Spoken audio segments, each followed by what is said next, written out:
26 సంవత్సరాల నమ్మకం, లక్షలాది సంతోషకరమైన వివాహాలు. తెలుగు మ్యాట్రిమోనీని డౌన్లోడ్ చేయండి.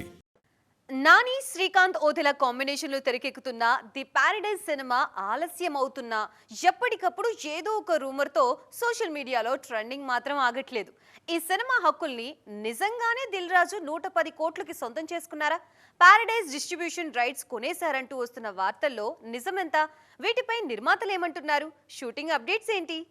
దసరా తరువాత నాని, డైరెక్టర్ శ్రీకాంత్ ఓదెల కాంబినేషన్లో వస్తోన్న ది పారడైజ్ సినిమాపై భారీ అంచనాలున్నాయి. ఈ క్రమంలోనే దిల్ రాజు 110 కోట్లకు ది పారడైజ్ డిస్ట్రిబ్యూషన్ రైట్స్ దక్కించుకున్నారు అంటూ వార్తలు సోషల్ మీడియాలో వైరల్ అయ్యాయి. ఈ రూమర్స్ పై స్పందించిన చిత్ర నిర్మాత సుధాకర్ చెరుకూరి పంపిణీ హక్కులను ఇప్పటివరకు ఎవ్వరికీ అమ్మలేదని తేల్చి చెప్పారు. నెట్టింట చక్కర్లు కొడుతున్న ఆ వార్తలన్నీ పూర్తిగా ఫేక్ అని మేకర్స్ కొట్టిపారేశారు. పారడైజ్ సినిమాకు సంబంధించిన ఎలాంటి అప్డేట్ అయినా, బిజినెస్ వివరాలైనా తమ అధికారిక సోషల్ మీడియా హ్యాండిల్స్ ద్వారానే వెల్లడిస్తామని, అంతవరకు వదంతులను నమ్మొద్దని సుధాకర్ చెరుకూరి కోరారు.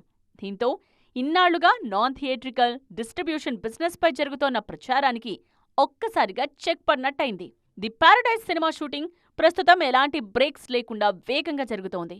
అన్నీ అనుకున్నట్టు జరిగితే ఈ ఏడాది సెప్టెంబర్లోనే సినిమాను ప్రేక్షకుల ముందుకు తీసుకురావాలని దర్శక నిర్మాతలు పక్కా ప్లాన్తో ముందుకు వెళ్తున్నారు.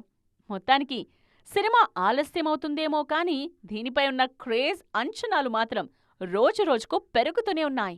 26 సంవత్సరాల నమ్మకం, లక్షలాది సంతోషకరమైన వివాహాలు. తెలుగు మ్యాట్రిమోనీని డౌన్లోడ్ చేయండి.